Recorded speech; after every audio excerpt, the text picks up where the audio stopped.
I stared at the hotel room door, my hand trembling as I gripped the keycard Min-suk had carelessly left on his desk. 2 years. 2 years of excuses, apologies, and empty promises. 2 years of believing that love could conquer anything, that patience and forgiveness would eventually transform him into the partner I deserved. The hallway felt endless as I walked toward room 1147, each step heavier than the last. My heart hammered against my rib cage, and I could feel my omega instincts screaming at me to turn back, to preserve the fragile peace I'd convinced myself we had. But I was tired, so incredibly tired of being the only one fighting for us. When I opened the door, the world tilted on its axis. There he was, Min-suk, my boyfriend of 2 years, tangled in the sheets with my secretary Ji-won.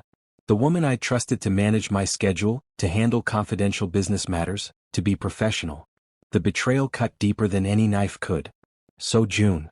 Min-suk scrambled from the bed, his face pale with panic. This isn't I can explain? Don't. My voice came out steadier than I felt, cold and distant. Don't insult me further with your lies. Ji-won had the decency to look ashamed, clutching the sheets to her chest. But Min-suk? He reached for me with those hands that had held me through countless nights, hands that had wiped away my tears when the pressure from my family became too much. Baby, please, it was a mistake. You know how much I love you. I'll end things with her right now. I'll do anything. You've said that before. I stepped back, refusing to let him touch me. After the bartender. After your ex. After every single time you've broken my trust and then bought me expensive gifts thinking that would fix everything. My hands clenched into fists at my sides. I was an SS-class Omega, stronger than most low-class alphas, wealthier than Min-suk could ever dream of being, and yet I'd let this man reduce me to someone who accepted crumbs of affection disguised as love. So June, don't do this. You need me. Need you? A bitter laugh escaped my lips. I've built an empire from nothing after walking away from the Kim Chable family. I've survived their expectations, their pressure, their attempts to mold me into something I wasn't. What exactly do I need you for, Min-suk?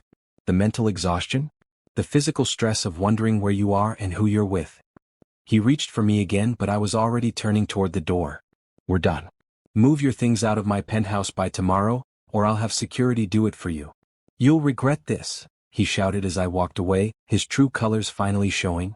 You think anyone else will want a broken Omega like you? You'll come crawling back. I didn't dignify that with a response. The door clicked shut behind me, and with it I closed the chapter on romantic love forever. 3 months had passed since that day, and I'd thrown myself into work with renewed vigor.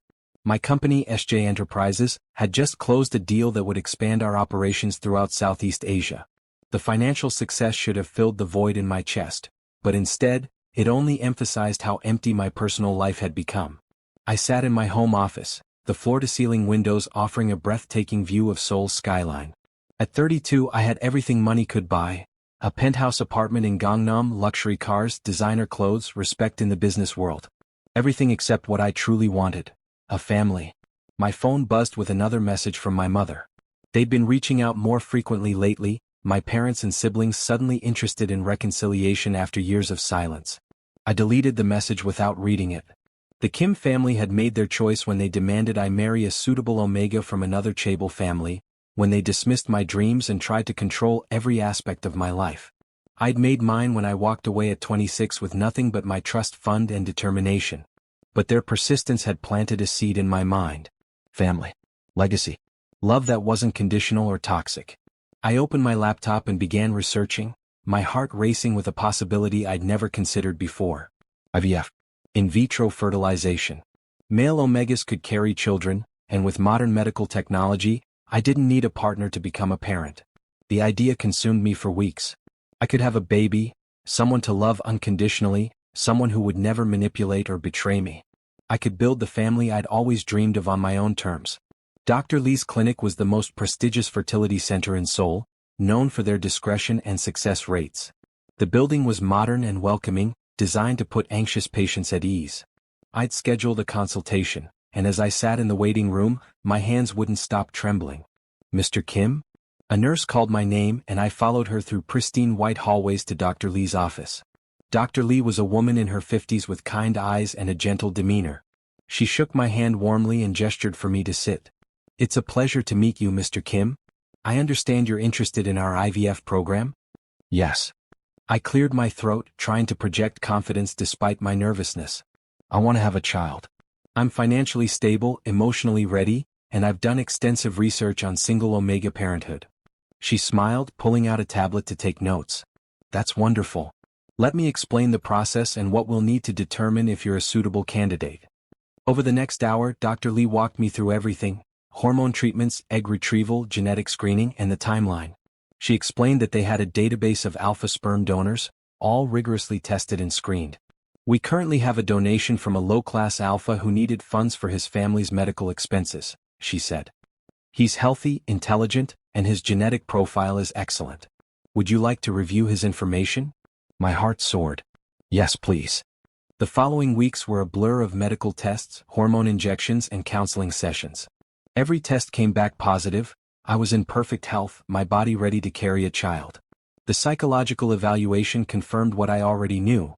I was doing this for the right reasons, not as a replacement for romantic love but as a genuine desire to be a parent. Finally, 6 weeks after the procedure, I sat in Dr. Lee's office again, my hands folded in my lap as I waited for her to speak. She called me in urgently, her voice tight with stress over the phone. Mr. Kim, there's been a serious complication. Dr. Lee's face was pale, her usual composure shaken. The sperm sample used for your IVF? It wasn't the donated sample. My blood ran cold. What do you mean? There was a mix-up in our storage facility. The sample used was from one of our cryopreservation clients, someone who stored their genetic material for future use. She paused, her hands trembling slightly.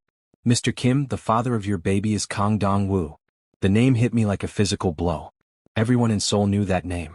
Kang Dong-woo, the ruthless alpha who controlled half of the city's underground operations. The man whose very name made hardened criminals shake with fear. The phantom of Seoul's underworld who was whispered about in equal parts terror and awe. That's impossible, I whispered. How could this happen? We're conducting a full investigation and we'll cover all costs related to. I'm keeping the baby. The words came out fierce and certain. Despite the shock, despite the fear, my hand moved instinctively to my still flat stomach. This was my child. Nothing would change that. Dr. Lee's eyes widened. Mr. Kim, you need to understand the implications. Kang Dong-woo is not a man to be trifled with. When he finds out, then make sure he doesn't. I stood, my SS-class Omega strength making my presence commanding despite my Omega status. This is my baby, Dr. Lee. What? I didn't ask for this complication, but I'm not terminating my pregnancy because of a medical error. She nodded slowly. I understand. But Mr. Kim, we're legally obligated to inform him. He has rights as the biological father. I left the clinic in a daze, my mind racing with impossible scenarios. How could my dream of a peaceful, happy life as a single parent have become so complicated? I'd wanted to escape drama and toxicity, and instead I was now connected to the most dangerous man in Seoul. That night I stood on my balcony, looking out over the glittering city lights. My hand rested on my stomach where a tiny life was beginning to grow. It's okay, I whispered to my unborn child. I'll protect you no matter what. We'll figure this out together. I had no idea that at that very moment, across the city, Kang Dong-woo was receiving a phone call that would change both our lives forever. The knock on my door came at midnight, 3 days after my appointment with Dr. Lee. I'd been expecting it, dreading it, but the reality of opening my door to find 6 men in black suits still made my heart race. Mr. Kim So-jun? The lead man's voice was respectful but firm. Mr. Kang requests your presence. And if I refuse? I kept my voice steady despite my fear. Mr. Kang was very clear that this is not optional. However, he assures your safety and comfort. The man gestured to a black sedan waiting at the curb. Please, sir. I could have called the police, could have used my family's connections to resist. But what would be the point? If Kang Dong-woo wanted something, he got it. Better to face this on my own terms. The drive took us out of Gangnam, through increasingly unfamiliar neighborhoods, until we arrived at a sprawling estate hidden behind high walls and security gates. The mansion was modern and luxurious, nothing like the dark, threatening lair I'd imagined for Seoul's most feared crime lord. Inside, I was led through marble hallways adorned with expensive art until we reached a study lined with books. And there, standing by the window with a glass of whiskey in his hand, was Kang Dong-woo. He was nothing like I expected. Yes, he was imposing, tall and powerfully built, with the presence of a true dominant alpha. But he was also devastatingly handsome, with sharp features, dark eyes that seemed to see everything, and an air of controlled danger that made my omega instincts simultaneously scream at me to run and to submit. Mr. Kim So-jun. His voice was deep, smooth like aged whiskey. Thank you for coming. Did I have a choice? I kept my chin up, refusing to be intimidated. A slight smile touched his lips. No. But I appreciate you not making this difficult. He gestured to a leather chair across from his desk. Please sit. We have much to discuss. I sat, my back straight, hands folded in my lap. You know about the baby? I do. He moved to sit across from me, his gaze intense. Dr. Lee called me 4 days ago. I've had my people investigating the clinic's error. Heads will roll for this incompetence. It's not the baby's fault, I said quickly, protectively. Whatever happened, whatever mistakes were made. I agree. He cut me off, leaning forward. Which is why you and the child will be moving here, under my protection, effective immediately. I stood abruptly. Absolutely not. I didn't come here to be ordered around. This is my baby. Our baby. His voice dropped to a dangerous growl, his alpha presence flooding the room. That child carries my blood, my genetics. Do you think I would abandon my own offspring? Allow them to grow up without my protection in a world full of enemies who would use them against me? I can protect myself and my child. I'm an SS class Omega, stronger than most alphas. I have resources, security. Against rival gangs? Against people who would kidnap or kill an innocent child to hurt me? He stood as well, and suddenly we were face to face, the tension crackling between us. You're carrying my heir, Mr. Kim? That makes you a target. Every enemy I've made in the past 15 years will see you as a weakness to exploit. The reality of his words sank in, and I felt my legs weaken. I'd been so focused on the baby, on my own plans, that I hadn't considered the larger implications. I never asked for this, I whispered. His expression softened slightly. Neither did I. I stored my genetic material as a precaution. If I died in the line of work, my bloodline wouldn't end. I never intended to have children naturally. But here we are. He reached out, his hand hovering near my arm but not quite touching. I won't force you to stay here tonight. But I'm assigning a security team to watch your building. Think about what I've said. For the baby's sake, if not your own. I left the mansion in a daze, my mind whirling with impossible choices. The security team was discreet but present, black SUVs parked near my building, men in suits stationed at strategic points. Knowing they were there should have felt threatening, but instead I felt protected. That night, I dreamed of dark eyes and dangerous promises, and I hated how safe I'd felt in Kang Dong-woo's presence. 2 weeks passed in an uneasy stalemate. I continued working from home, my company running smoothly despite my distraction. Dong-woo, he'd insisted I call him by his given name, called every evening to check on me and the baby. The conversations were initially stiff and formal, but gradually they became comfortable. Have you been eating properly? His deep voice filled my ear as I curled up on my sofa with a bowl of ramen. Yes, mother hen, I teased, surprising myself with the playfulness. I had a balanced breakfast and lunch. This is just a craving. At 11 p.m.? I could hear the smile in his voice. What kind of craving? Spicy ramen with extra cheese and those little fish cakes. My mouth watered just thinking about it. And maybe some banana milk. That's an interesting combination. There was a pause.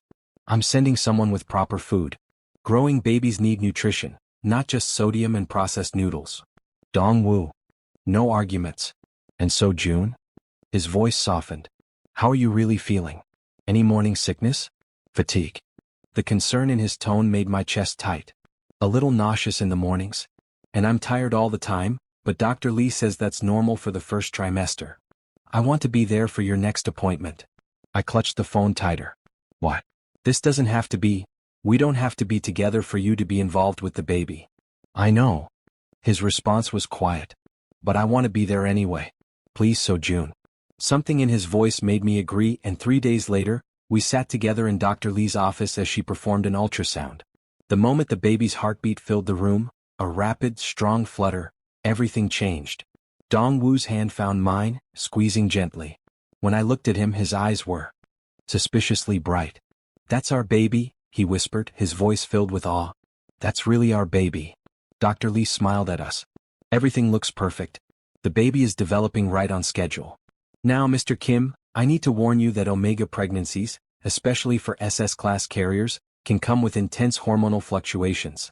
You might experience mood swings, unusual cravings, and a heightened need for physical comfort from the child's alpha parent. What do you mean by physical comfort? I asked warily. Omega instincts during pregnancy are ancient and powerful. Your body knows who the father is and it will crave his presence. His scent, his touch, his protection. It's biology, not weakness. Many omega carriers find themselves becoming distressed when separated from their child's alpha parent for too long. I looked at Dongwoo, who was watching me with an intensity that made my skin tingle. I'll be whatever you need me to be, he said softly. No pressure, no expectations. Just, let me take care of you both. That night at 2 a.m. I woke up crying. I didn't know why, just that I felt overwhelmingly sad and alone, and no amount of logic could stop the tears. My hands cradled my small baby bump as I sobbed into my pillow. My phone rang. Dongwoo. So June? I felt, something's wrong. Talk to me. I'm fine, I hiccuped, trying to hide my tears. Just hormones. I'm coming over. No, you don't have to. I'm already on my way. I'll be there in 10 minutes. He made it in 8. When I opened the door, still in my pajamas with tears streaming down my face, he didn't say a word. He just pulled me into his arms, his large hand cradling the back of my head as I cried into his chest. It's okay, he murmured, his alpha pheromones washing over me in soothing waves. I've got you. You're safe. The baby's safe. We ended up on my sofa, me curled against his side as he rubbed slow circles on my back. His warmth, his scent, pine and leather and something uniquely him, calmed my omega instincts in a way nothing else could. I'm sorry, I whispered. This is exactly what I didn't want. To be dependent on anyone again. This isn't dependency, So June. This is biology. Our baby needs us both. His hand moved to rest on my stomach and I felt the baby flutter, the first movement I'd felt. Did you feel that? Yes. Wonder filled my voice. The baby responded to you. From that night on, Dongwoo started staying over more frequently. Not every night and never pushing for more than I was comfortable with, but enough that I began to rely on his presence. He'd rub my feet when they swelled, cook me elaborate meals to satisfy bizarre pregnancy cravings, and hold me when the hormonal storms hit.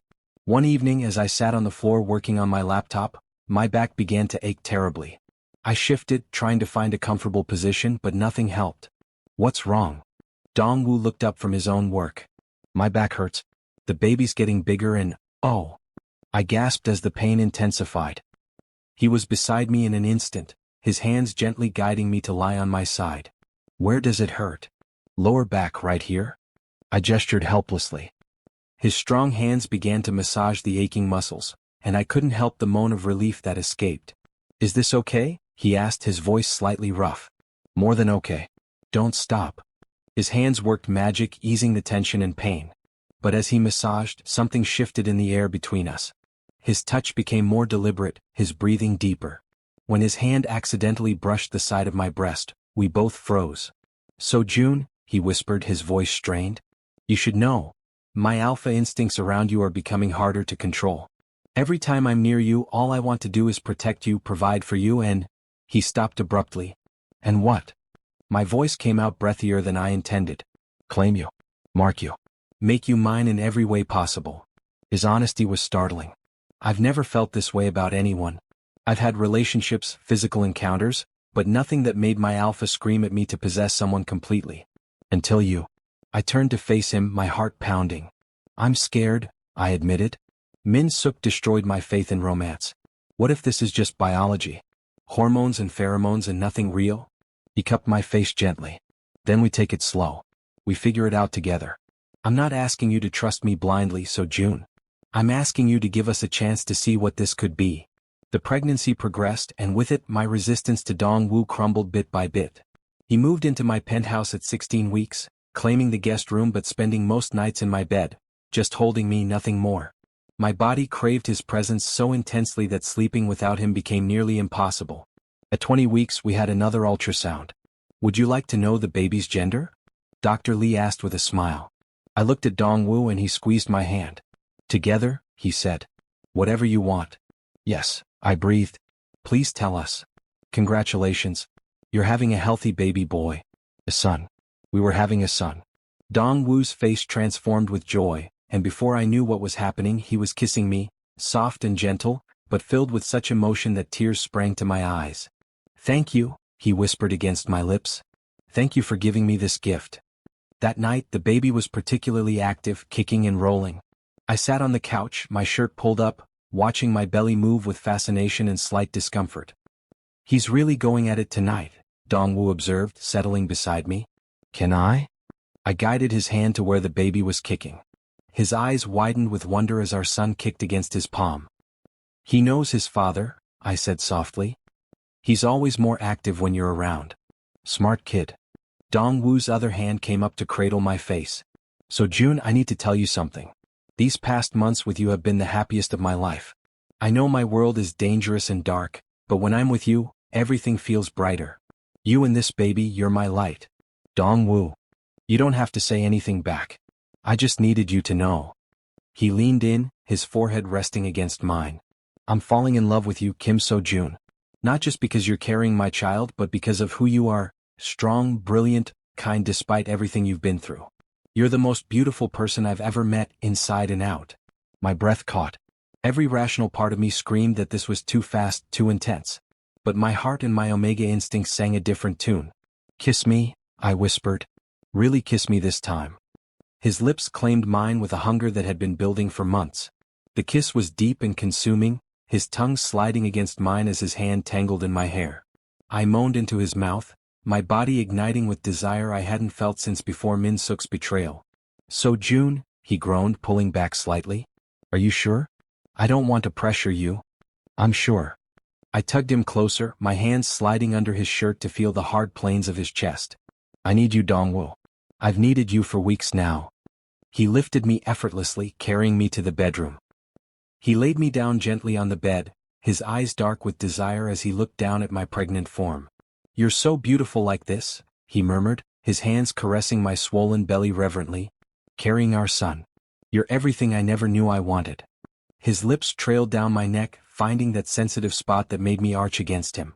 "Touch me," I begged, all pride abandoned in the face of overwhelming need. "Please, Dongwoo." He undressed me slowly, worshipfully, his mouth following the path of his hands. When he reached my belly, he pressed kisses all over the stretched skin. "Hello, little one," he whispered to our baby. "Papa's going to take care of your father now. Be good." I laughed breathlessly at the tender moment, but my laughter turned to moans as his hands moved lower, stroking and teasing. He knew exactly how to touch me, where to apply pressure, driving me wild with wanting. "You're so responsive," he praised, his voice rough with desire. "So perfect."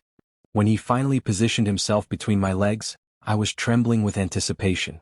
"Slowly," I gasped. "The baby. I'll be careful.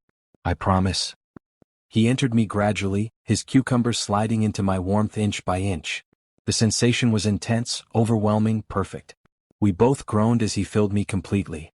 He moved with careful precision, mindful of my pregnant state but still managing to drive me toward ecstasy with each deliberate thrust. His hands were everywhere, stroking my belly, playing with my sensitive chest, tangling in my hair. "So beautiful," he breathed, his hips rolling in a rhythm that had me seeing stars. "My omega. Mine." "Yours," I agreed mindlessly, lost in sensation. "Dongwoo, please." He knew what I needed, adjusting his angle until he was hitting that perfect spot inside me that made me cry out. The pleasure built and built, spiraling higher until I shattered, my body clenching around him as waves of bliss crashed over me. My release triggered his own, and he groaned my name as he found his completion, his seed filling me deeply. He collapsed beside me carefully, immediately pulling me against his chest. "I love you," I whispered into the darkness, the words feeling both terrifying and right. "I didn't want to, didn't plan to, but I love you, Kang Dong-woo." His arms tightened around me, his face buried in my neck. "I love you too, So-jun. So much it scares me. I've killed men without hesitation, destroyed lives without remorse, but the thought of losing you or our son terrifies me more than anything else in this world."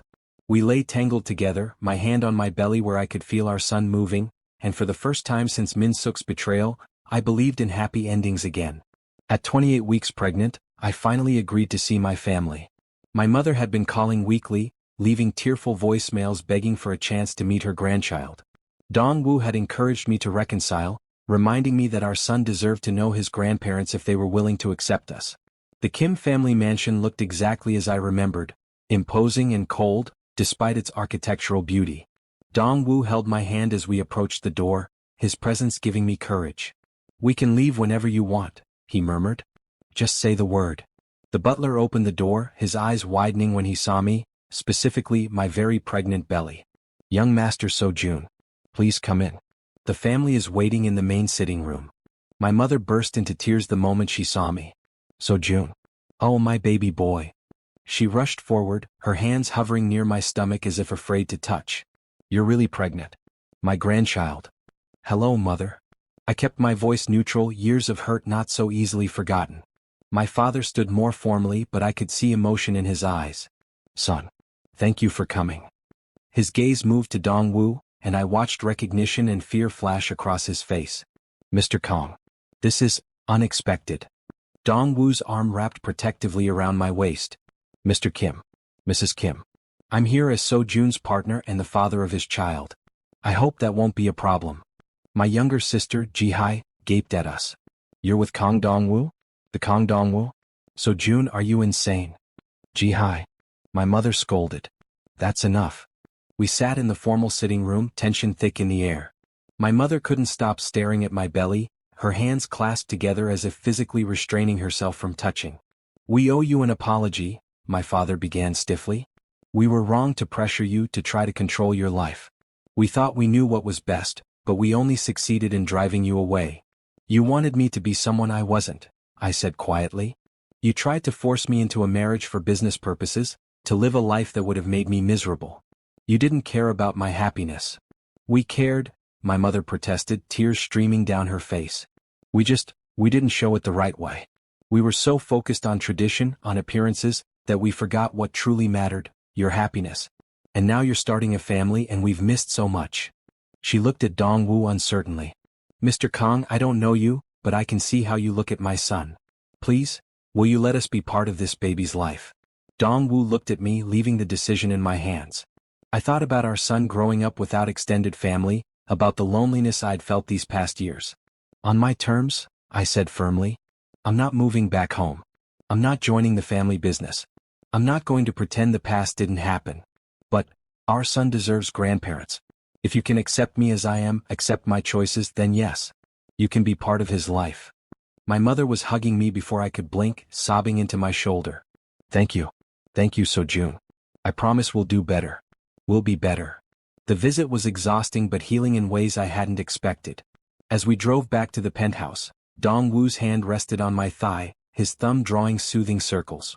"You did well," he said softly. "That took courage. They hurt me for so long," I admitted. "But you're right, our son deserves better than the cycle of pain and estrangement. Maybe we can break it."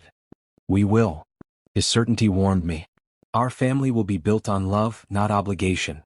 That night, as I lay in bed with Dongwu's hand on my belly, feeling our son kick against his palm, I felt truly hopeful about the future for the first time in years.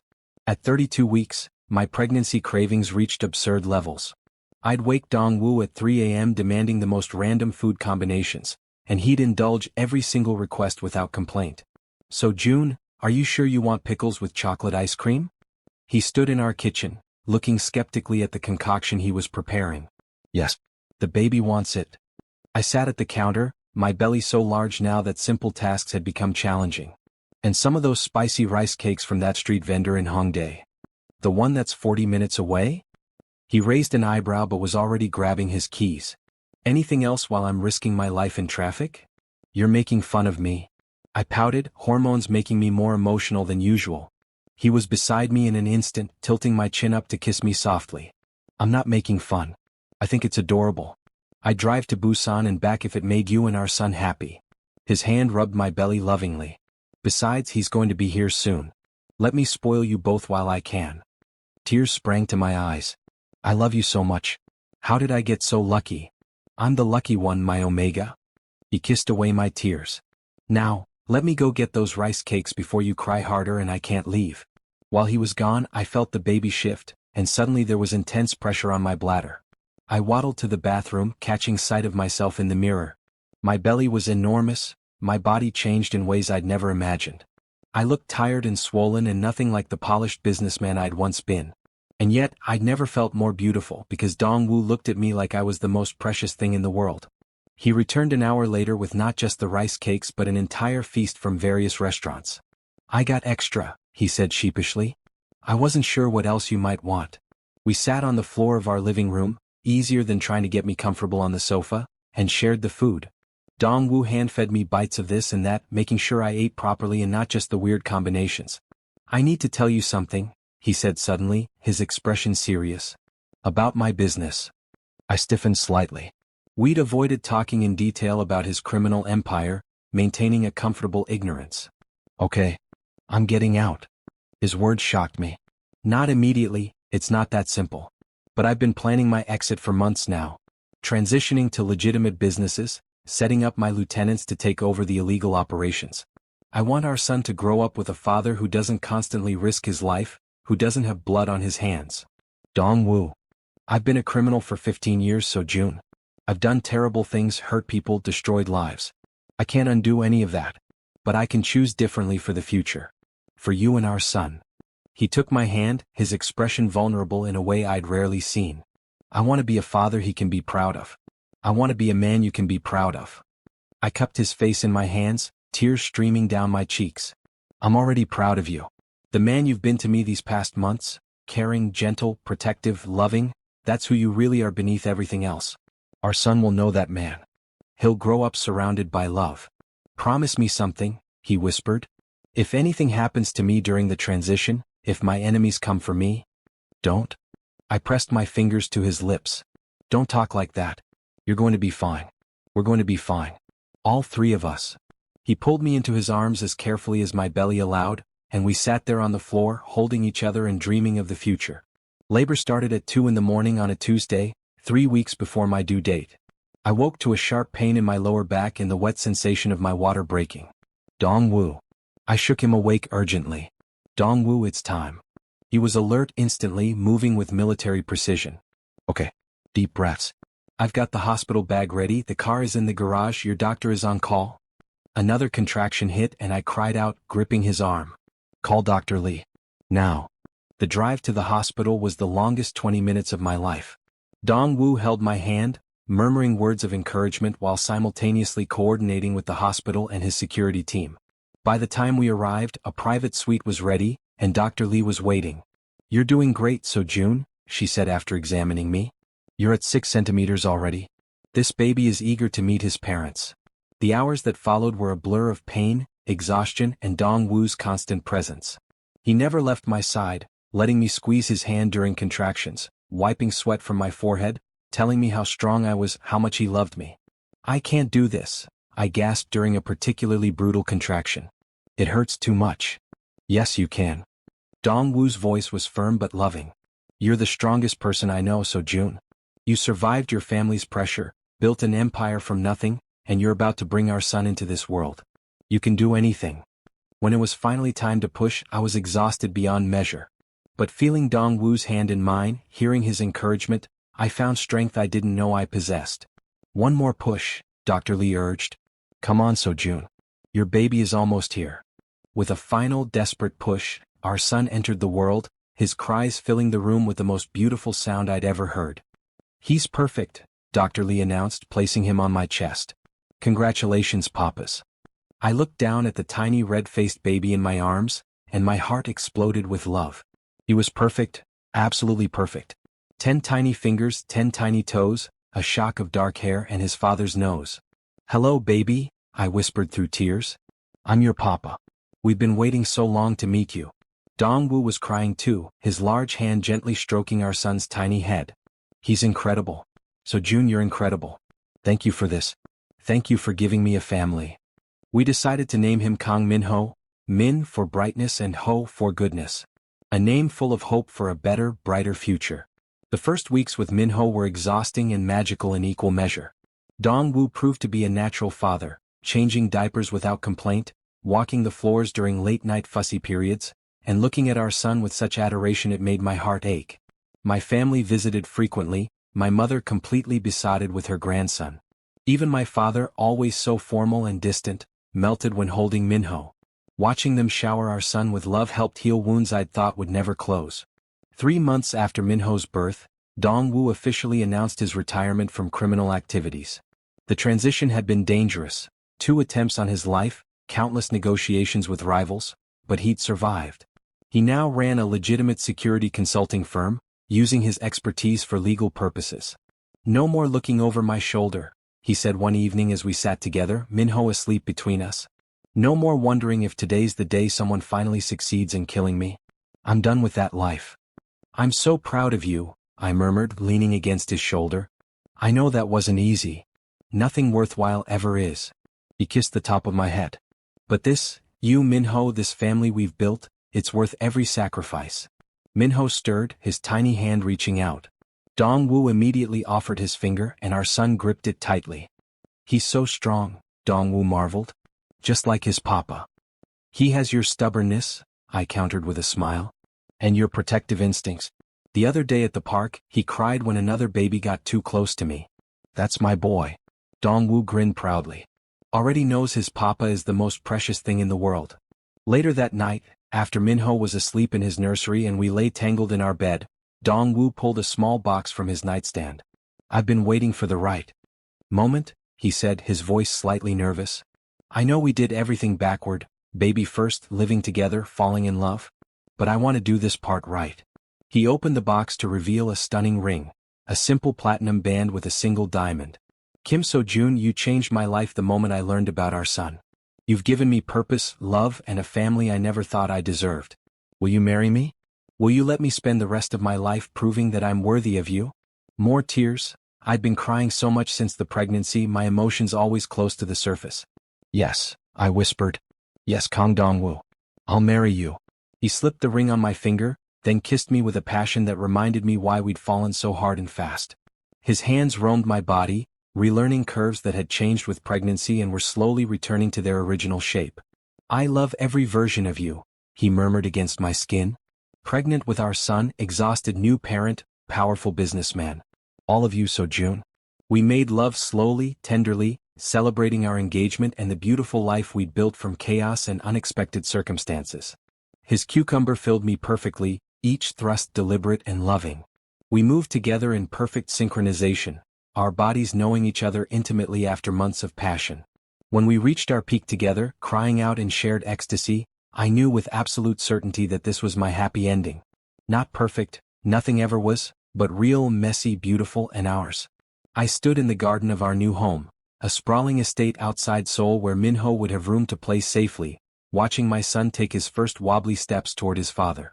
At 13 months old, he was curious about everything, fearless, and absolutely adored by everyone who met him.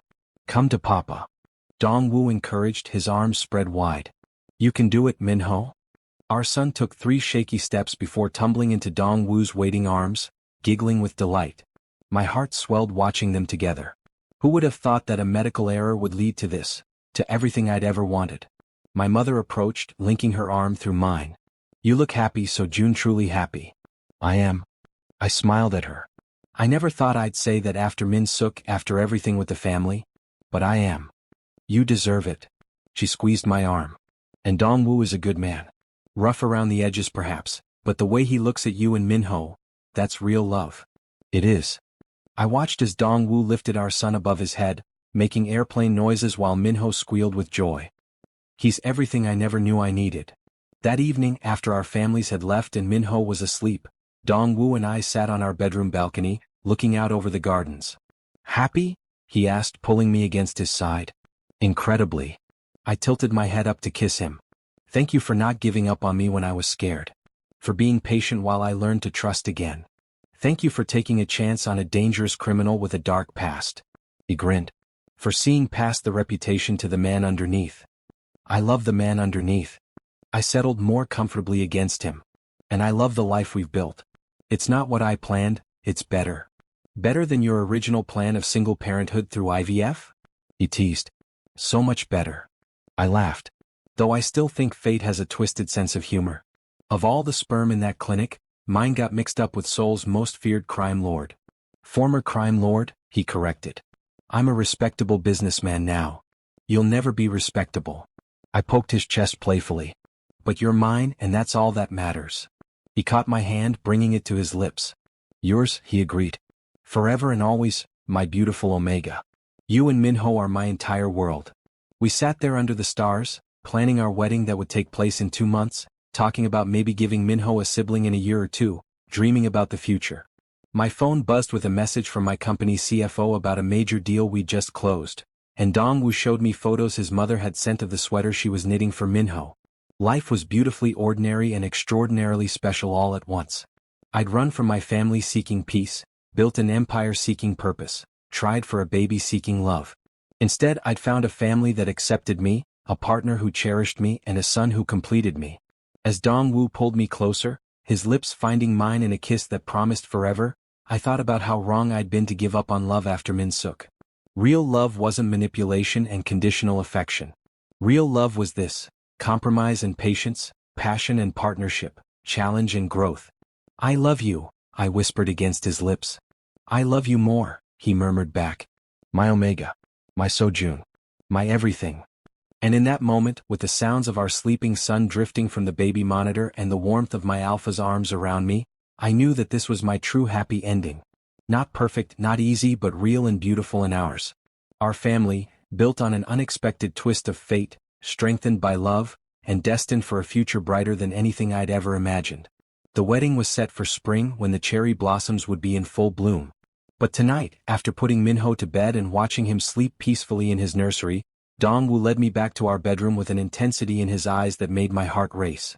We have the whole night to ourselves, he murmured, closing the door softly behind us. Minho is sound asleep, the baby monitor is on, and I intend to show my fiancé exactly how much I love him. I felt heat rise in my cheeks despite the months we'd been together. You already show me every day. Not like this. He cupped my face tenderly, his thumb stroking my cheekbones. Tonight, I want to worship every inch of you. I want to remind you why we're perfect together. His lips found mine in a kiss that started gentle but quickly deepened.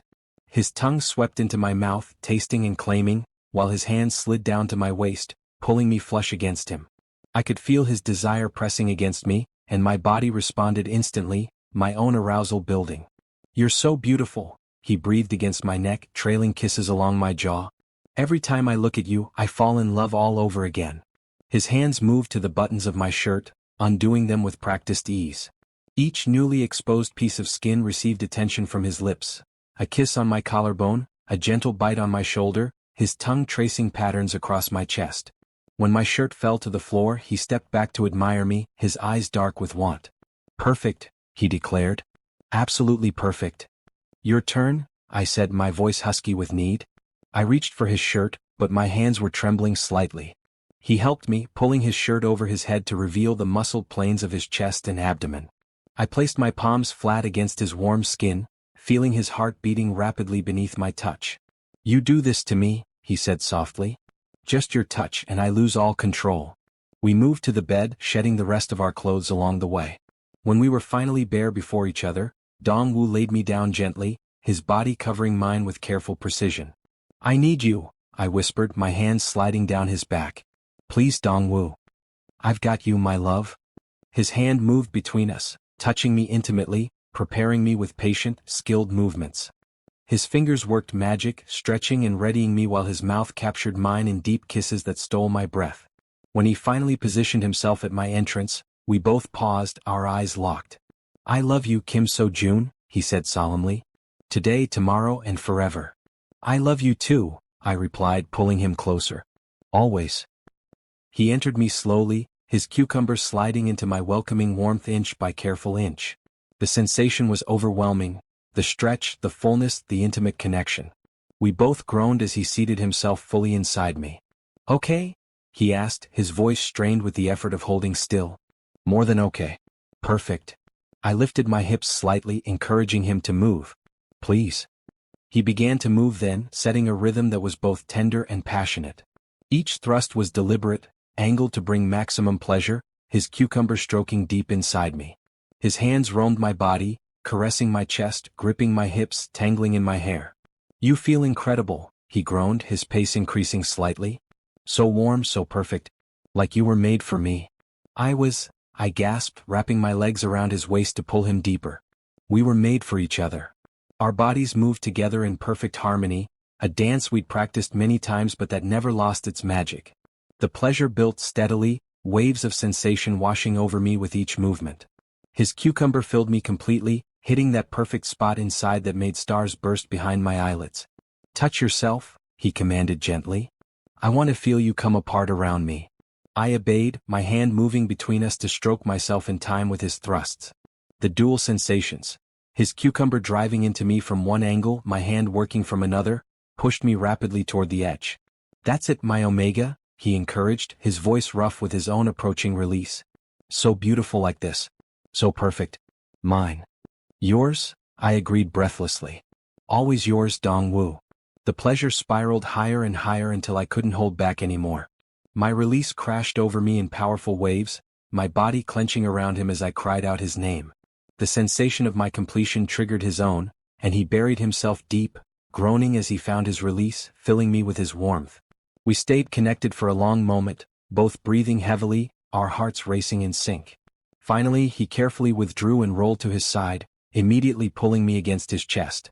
That was... I couldn't find words adequate to describe it. "I know." He kissed my forehead tenderly. "It gets better every time. More meaningful. Because it's not just physical, it's our souls connecting." I snuggled closer, my hand resting over his heart. "I can't wait to marry you. To make this official in front of everyone we love. 2 more months." He stroked my hair gently. 2 more months and you'll be my husband. Legally, officially, in every way that matters." "I'm already yours in every way that matters," I pointed out. "The wedding is just a formality. An important formality." He tilted my chin up to look at me. "I want everyone to know that Kim So-jun chose me. That despite my past, despite everything I've done, you saw something worth loving. That's a miracle I want to celebrate publicly." Tears pricked my eyes at the vulnerability in his voice. "You're worth loving, Kang Dong-woo. Not despite your past but because of how you've overcome it. Because of the man you've become for me and for Minho." He kissed me again, softer this time, filled with tenderness rather than passion. "Rest now, my love. Tomorrow we have a busy day, your mother wants to discuss wedding flowers, and I have a meeting with the security team for the venue." Glamorous life we lead," I teased sleepily. "The most glamorous," he agreed with a chuckle. "Sleep, So-jun. I'll be right here when you wake up." As I drifted off in the arms of the man I loved, I couldn't help but smile. This life, this beautiful, unexpected, perfectly imperfect life, was everything I'd ever dreamed of and more. And in 2 months, I would officially become Dong-woo's husband, sealing our love story that had begun with a medical mistake and blossomed into the greatest gift I'd ever received.